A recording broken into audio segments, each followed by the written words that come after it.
அன்பார்ந்த எனதருமை யூடியூப் நேயர்களுக்கு ஒரு ஜாதகத்தில்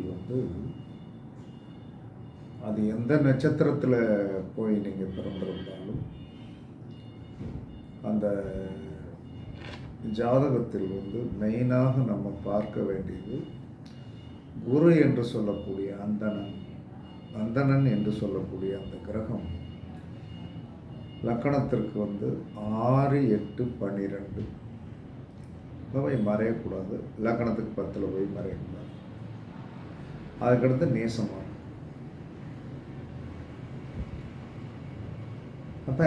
அப்படி இந்த குரு நேசமானவங்களுடைய வாழ்க்கையில் எந்திரிச்சு வருவது என்பது ஒரு பெரிய கஷ்டம்.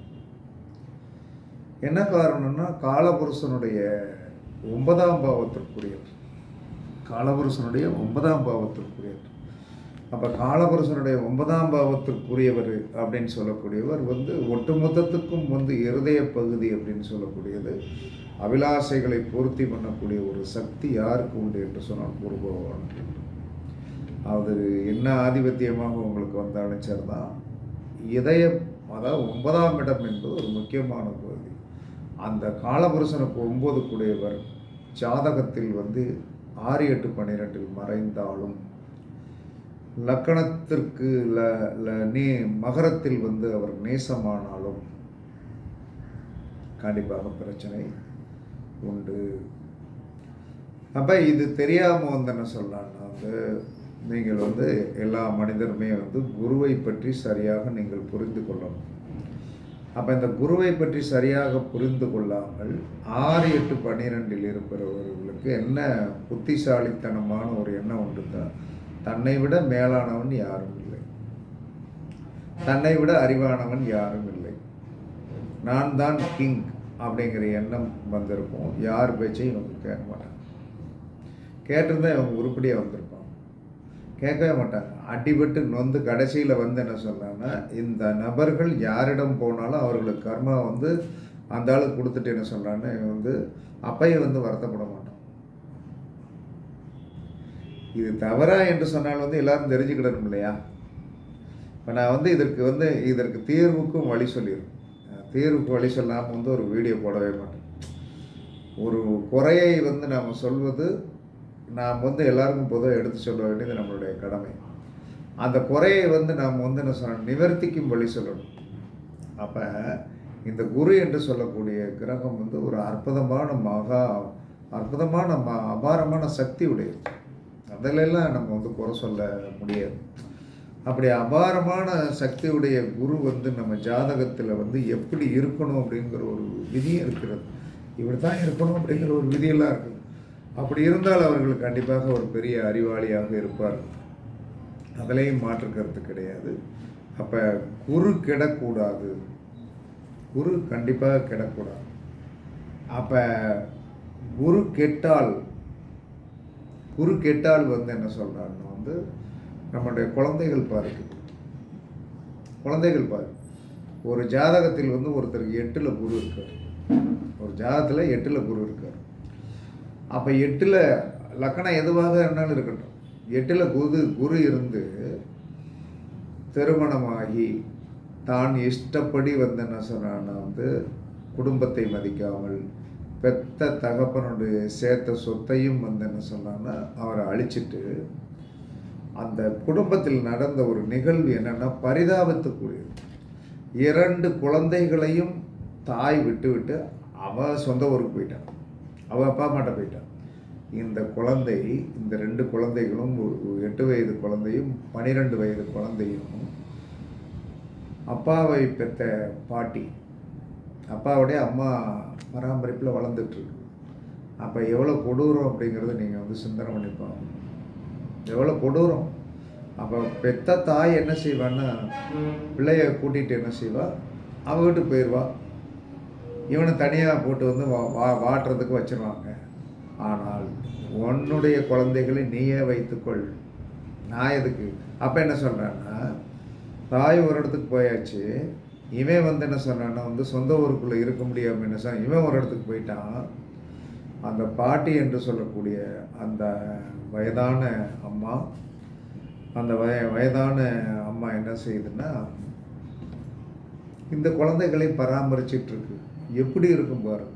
அப்போ குரு 8ல் மறைய பெற்றால் எவ்வளோ கொடூரமான தோஷத்தை வந்து நீங்கள் செய்த பாவம், உங்களுடைய முன்னோர்கள் செய்த பாவம், உங்களுடைய முன்னோர்கள் செய்த பாவம், நீங்கள் செய்த பாவம் உங்களுடைய பெத்த பிள்ளைகளை வந்து எவ்வளோ தூரத்துக்கு பாதிக்குது அப்படிங்கிறத நீங்கள் தெரிஞ்சுக்கணும். அதே மாதிரி 6ல் வந்து குரு இருந்தாலும், 8ல் குரு இருந்தாலும், 12ல் குரு இருந்தாலும் கண்டிப்பாக குழந்தைகள் வந்து பாதிக்கப்படும்.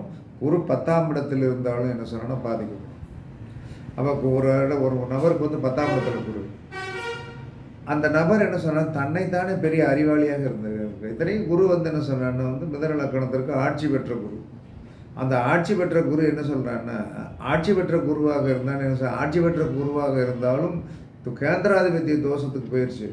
அப்போ கேந்திராதிபத்திய தோஷம் அப்படின்னு சொல்லி வரும்போது என்ன நடக்கும்? தன்னுடைய தொழிலையே வலிமைப்படுத்திக்கிட்டு தெரியல. எப்போ பார்த்தாலும் என்ன சொன்ன, இந்த குரு வந்து என்ன சொல் 10ஆம் இடத்துல இருக்கிறவங்க எப்போ பார்த்தாலும் அடுத்தவனை குறை கண்டுபிடிச்சிட்டே இருப்பான்.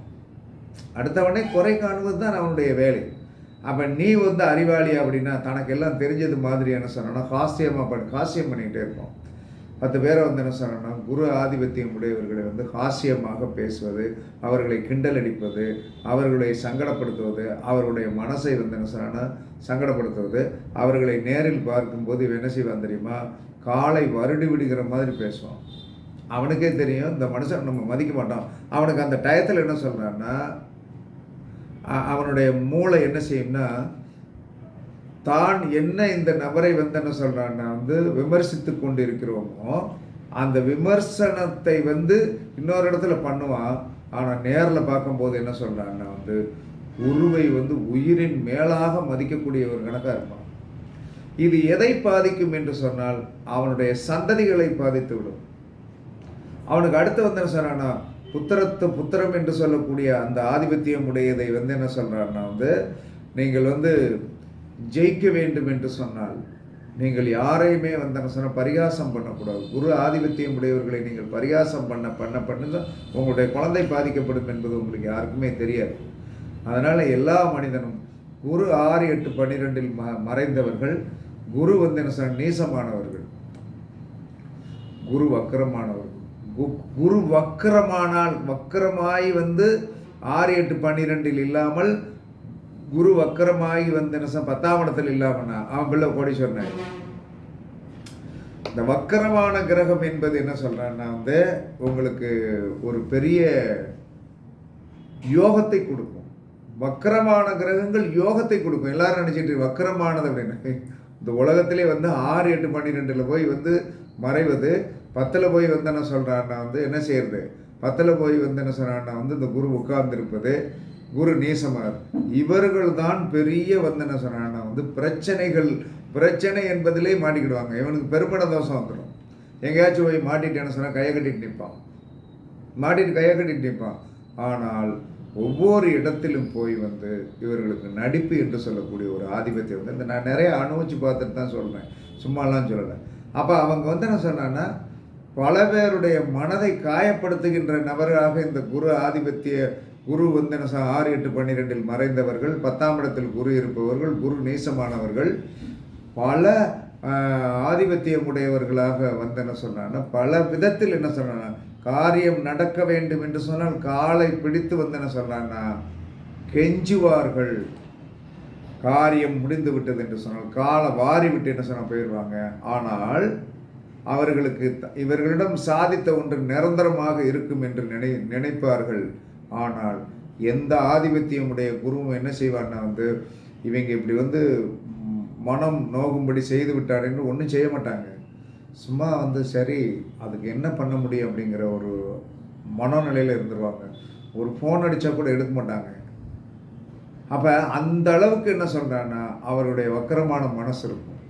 அந்த வக்கரமான மனசை வந்து இவர்கள் இதெல்லாம் ஏன் வெளி உலகத்துக்கு நான் சொல்கிறேன் அப்படின்னா, நம்மளிடம் இருக்கிற குறைகளை வந்து எடுத்து சொன்னால் வந்து யாருமே வந்து என்ன சொன்னால் ஏற்றுட மாட்டாங்க.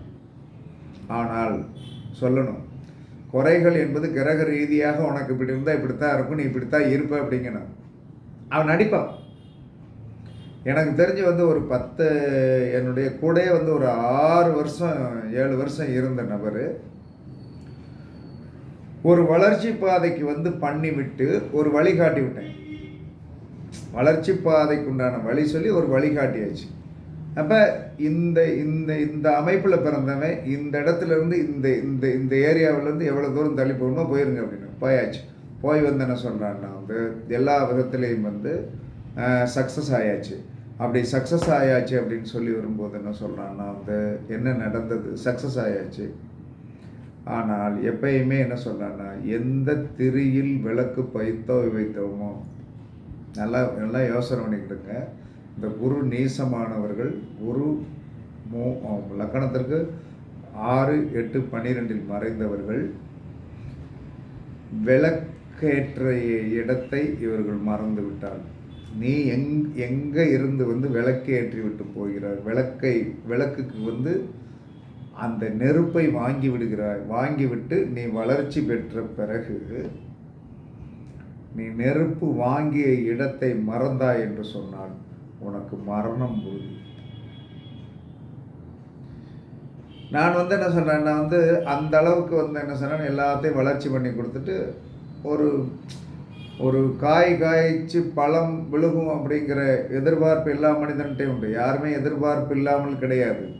அந்த எதிர்பார்ப்பு இல்லாமல் வந்து கிடையாது அப்படின்னு சொன்ன உடனே என்ன சொன்னான்னா, எதிர்பார்த்தோம் சரி ரைட்டு விடு அப்படின்னு சொல்லி வரும்போது அந்த மனிதனுடைய அந்த துரோகம் என்ன செய்தது என்று சொன்னால் மரணத்திற்கே போயிட்டார்.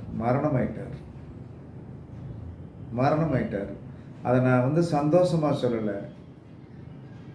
அந்த குரு நேசமான தோஷம் அவருடைய 16 வயசு குழந்தையை வந்து என்ன சொன்னான்னா வந்து புத்திர சோகத்துக்கு தள்ளிவிட்டது. அப்பா இல்லாத குழந்தை.